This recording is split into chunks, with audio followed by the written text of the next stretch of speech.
Hello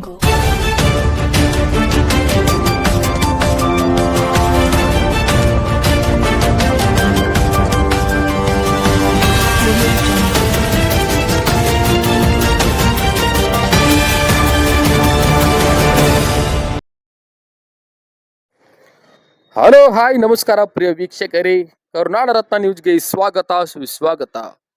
Bagalkot ಜಿಲ್ಲೆಯ ಜಮಖಂಡಿ ನಗರದ ರಮಾ ನಿವಾಸ ಐಬಿಯಲ್ಲಿ ಡಾಕ್ಟರ್ ಭೀಮರಾವ್ ಕ್ರಾಂತಿ ಸೇನೆಯ ಜಿಲ್ಲಾ ಮತ್ತು ತಾಲೂಕಾ ಪದಾಧಿಕಾರಿಗಳ ಆಯ್ಕೆ ಕಾರ್ಯಕ್ರಮ ಜರುಗಿತು. ಹೌದು ಪ್ರಿಯ ವೀಕ್ಷಕರೇ, ಹುಬ್ಬಳ್ಳಿ, ಧಾರವಾಡ, ವಿಜಯಪುರ, ಬಾಗಲಕೋಟೆ ಉಸ್ತುವಾರಿಯಾಗಿ ಸುಭಾಷ್ ರಬಕವಿ ಮತ್ತು ಬಾಗಲಕೋಟೆ ಜಿಲ್ಲಾ ಅಧ್ಯಕ್ಷರನ್ನಾಗಿ ಗಜಾನಂದ್ ಅಲ್ಬಾಳ್ ಅವರನ್ನು ಆಯ್ಕೆ ಮಾಡಲಾಯಿತು. ಕಾರ್ಯಕ್ರಮದಲ್ಲಿ ಡಾಕ್ಟರ್ ಭೀಮರಾವ್ ಕ್ರಾಂತಿಕಾರಿ ಸೇನೆಯ ರಾಜ್ಯ ಅಧ್ಯಕ್ಷರಾದ ದೇವಿಕುಮಾರ್ ಹಾಗೂ ರಾಜ್ಯ ಕಾರ್ಯಾಧ್ಯಕ್ಷರಾದ ಮಂಜುನಾಥ್ ರಂಗಪ್ಪರವರು, ಪ್ರೊಫೆಸರ್ ಅಶೋಕ್ ಮೀಶಿ, ಪ್ರೊಫೆಸರ್ ಪ್ರಕಾಶ್ ರಬಕವಿ, ಸಮಾಜ ಮುಖಂಡರಾದ ರವಿ ದೊಡಮನಿ, ಶಶಿಕಾಂತ್ ತೇರದಾಳ್, ಲಕ್ಷ್ಮಣ್ ಕಾಂಬ್ಳೆ, ರಾಘವೇಂದ್ರ ಅಲ್ಬಾಳ್, ಬಂಟು ಸೌಳ್ಗಿ ಇನ್ನೂ ಹಲವು ಕಾರ್ಯಕರ್ತರು ಕಾರ್ಯಕ್ರಮದಲ್ಲಿ ಉಪಸ್ಥಿತರಿದ್ದರು.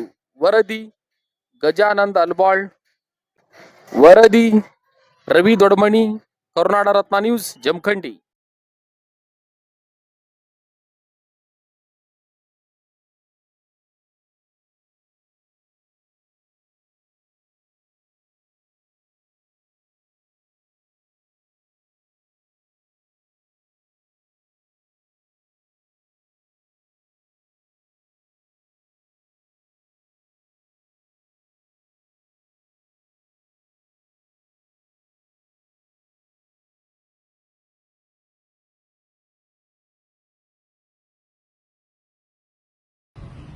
ಭೀಮರಾವ್ ಕ್ರಾಂತಿಕಾರಿ ಸೇನೆ ಪದಾಧಿಕಾರಿಗಳ ಆಯ್ಕೆ ವೇದಿಕೆ ಮೇಲೆ ಹಾಸನರಾದಂಥ ದೇವಿಕುಮಾರ್ ರಾಜ್ಯಾಧ್ಯಕ್ಷರವರೇ ಮತ್ತು ಮಂಜುನಾಥ್ ಸರ್ ಅವರೇ ಕಾರ್ಯಾಧ್ಯಕ್ಷರು, ನಮ್ಮ ಅಶೋಕ್ ಸರ್ ಅವರೇ, ನಮ್ಮ ಶಶಿಕಾಂತ್ ಸರ್ ಅವರೇ, ಎಲ್ಲ ನಮ್ಮ ಭೀಮ ಹುಲಿಗಳು, ಇವತ್ತು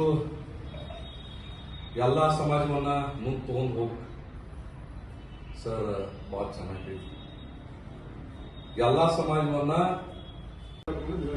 ಎಷ್ಟು ನಿಮಿಷ ಮಾತಾಡಬೇಕು ಯಾಕಂದ್ರೆ ಬೇಜಾರಾಗಬೇಕು ಮತ್ತೆ ಜನರಲ್ ಆಗಿ ಮಾತಾಡಿದ್ರೆ ಅಥವಾ ಏನು ಭೀಮಾ ವಾಸ್ತವ ಸಂಘಟನೆ ವಾಸ್ತವ ಸಂಘಟನೆ ಬಗ್ಗೆ ಮಾತಾಡೋದು ಹೇಳಿದೆ ಸರ್.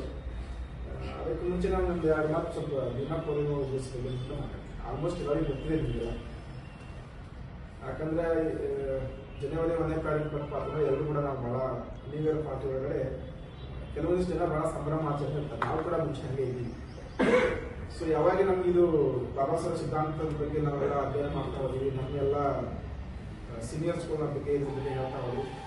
ಒಂದೊಂದೇ ನಾವು ಆ ವಿಚಾರಗಳನ್ನ ಕಳಿಸ್ಬಿಟ್ಟು ನಾವು ಇದಕ್ಕೆ ಅಡಿಕ್ಟ್ ಆಗಿರ್ತೀವಿ. ಅಂದರೆ ಜನವರಿ ತಿಂಗಳು ಬರ್ತಪ್ಪ ಅಂದರೆ ಡಿಸೆಂಬರ್ 31 ಅಥವಾ ಜನವರಿ 1ನೇ ತಾರೀಕು ಬರ್ತದೆ ನಾವು ಭೀಮಾ ಕೋರೆಗಾಂವ್ ದಿವಸನ ಆಚರಣೆ ಮಾಡ್ತಾ ಇದ್ದೀವಿ ಅಂತ. ಅದು ಸರ್ ನಾವು ಎಲ್ಲರೂ ಹಂಗೆ ಇದ್ದೀವಿ ಬೆಂಗಳೂರಲ್ಲಿ ನಾವೆಲ್ಲ ಪಾರ್ಟಿಗಳು ಇರ್ತಿದ್ದೀವಿ ಅಂತಂದ್ರು. ಯಾಕಂದ್ರೆ ನಾವು ಜನವರಿ 1ನೇ ತಾರೀಕು ಇರೋದ್ರಿಂದ ಬಾಬಾ ಸಾಹೇಬ್ ಸಿದ್ಧಾಂತಗಳಲ್ಲಿ ಎಲ್ಲ ಕಡೆ ಸ್ಪ್ರೆಡ್ ಮಾಡಬೇಕಾಗಿತ್ತು. ಈ ರಾಜ್ಯದ ಮೂಲೆ ಕೂಡ ಸಂಚಾರ ಮಾಡಬೇಕಾಗಿದೆ. ಅದಕ್ಕೆ ನಾವು ಬಂದಿದ್ದೀವಿ ಕೂಡ. ಅವರು ಮಾತಾಡೋದಕ್ಕೆ ಮುಂಚೆ ನಾವು ನೇರವಾಗಿ ಮಾತಾಡ್ತೀವಿ. ನಾವು ಬೆಂಗಳೂರಿಗೆ ಹೋಗ್ತಿದ್ದೀವಿ ಅಂದ್ಕೊಂಡು ಅಲ್ಲೆಲ್ಲ ಬಂದು ಬೆಂಗಳೂರು ಉಳಿಯೋಕ್ಕೆ ಮತ್ತೊಂದಕ್ಕೆ ಯಾವತ್ತೂ ಕೂಡ ನೀವು ಚಿಂತೆ ಮಾಡ್ತೀವಿ. ನೀವು ಹೊರಡೋದಕ್ಕಿಂತ ಮುಂಚೆ 2 ದಿನ ಫೋನ್ ಮಾಡಿದ್ರೆ ನಾವು ಸ್ವಲ್ಪ ಔಟ್ ಆಫ್ ಸ್ಟೇಷನ್ ಜಾಸ್ತಿ, 31 ಜಿಲ್ಲೆಗಳ ಓಡಾಟ ಜಾಸ್ತಿ ನಮ್ದಿರುತ್ತೆ. ಇಲ್ಲಿಂದ ಬೆಂಗಳೂರು ಲೆವೆಲ್ಗೆ ಯಾವ್ದಾರ ಕಚೇರಿ ವಿಳಾಸಕ್ಕೋ ಮತ್ತೊಂದು ಕಾರ್ಯಕ್ರಮಕ್ಕೆ ಯಾವ್ದೋ ಬರೋರು ನಮಗೊಂದು ಫೋನ್ ಮಾಡಿ. ಇಡೀ ಏನು 33 ಇಲಾಖೆ ಇದೆ ಕರ್ನಾಟಕ ಸರ್ಕಾರದೊಳಗೆ ಆ ಇಲಾಖೆಗಳ ಎಲ್ಲಿ ಕೆಲಸಗಳಿದ್ರು ಕೂಡ ಒಂದು ಫೋನ್ ಮಾಡಿ ಸರ್ ಹಿಂಗೆ. ಆಮೇಲೆ ಅದಕ್ಕಿಂತ ಮುಂಚಿತವಾಗಿ ಯಾವ್ದಾರ ಮಕ್ಕಳಿಗೆ ಒಂದು ವಿದ್ಯಾಭ್ಯಾಸದ ಹಾಕಿ ಸೀಟು, ಅದು ಯಾವುದೋ ಮಗು ಬರ್ತಾನೆ ಮಗು ಓದಿ ಅದಕ್ಕೆ ಮುಂದಕ್ಕೆ ಓದೋಕ್ಕಾಗಿರೋದು ಅಂಥವನ್ನ ಈಗ ನಾವು ಯಾವುದೋ ನಾವು ಪ್ರಕಾಶ್ ಅಣ್ಣರಿಗೆ ಥ್ಯಾಂಕ್ಸ್ ಹೇಳೋದು. ನಾವು ಇಲ್ಲಿ ಬಂದ ಮೇಲೆ ಪ್ರಕಾಶ್ ಅಣ್ಣರು ಒಂದು ಶಾಲೆ ಕರ್ಕೊಂಡು ಹೋಗೋದು, ಯಾವುದು ಸಿದ್ಧಾರ್ಥ ಕಾಲೇಜ್. ನೋಡ್ರಿ ಅಲ್ಲಿ ಹೆಂಗಾಗುತ್ತೆ ಅಂದರೆ ವಜ್ರಗಳು ಹೆಂಗೆ ಸಿಗ್ತವೆ ಅಂದರೆ ಸಮುದ್ರದ ತಳದಲ್ಲೇ ಸಿಗೋದು ವಜ್ರಗಳು. ನಾವು ಅಲ್ಲಿ ಕುತ್ಕೊಂಡು ಆ ಟೀಮ್ ಹತ್ರ ಮಾತಾಡುವಾಗ ನಮಗೆ ಅಲ್ಲೊಂದು ಮುತ್ತು ವಜ್ರ ಅಂತಲೇ ಹೇಳ್ಬೇಕು. ಅಶೋಕಣ್ಣ ಅವರ ಸ್ಥಿತಿಗಳಿದಾವಲ್ಲ, ಮನಸ್ಥಿತಿಗಳು ಬಹುಶಃ ನೀವು ಅವ್ರು ತಿಳಿಸ್ಕೋಬೇಕಾಗುತ್ತೆ. ಯಾಕಂದ್ರೆ ಅವರು ನಾನೊಂದು ಕಡೆ ಎಲ್ಲ ದುಡಿತೀನಿ ಕಣಪ್ಪ, ನನ್ನ ಹೆಂಡತಿ, ನನ್ನ ಮಕ್ಕಳು, ನನ್ನ ಕುಟುಂಬ ಅಂತ ಅವ್ರು ಸುಮ್ಮನಿರ್ಬೋದು. ಬಟ್ ಅವರಲ್ಲಿ ಥಾಟ್ಸ್ ಇದೆಯಲ್ಲ, ಯೋಚನೆಗಳು ಭಾಳ ಅದ್ಭುತವಾದಂಥ ಥಾಟ್ಸ್ ಇದೆ.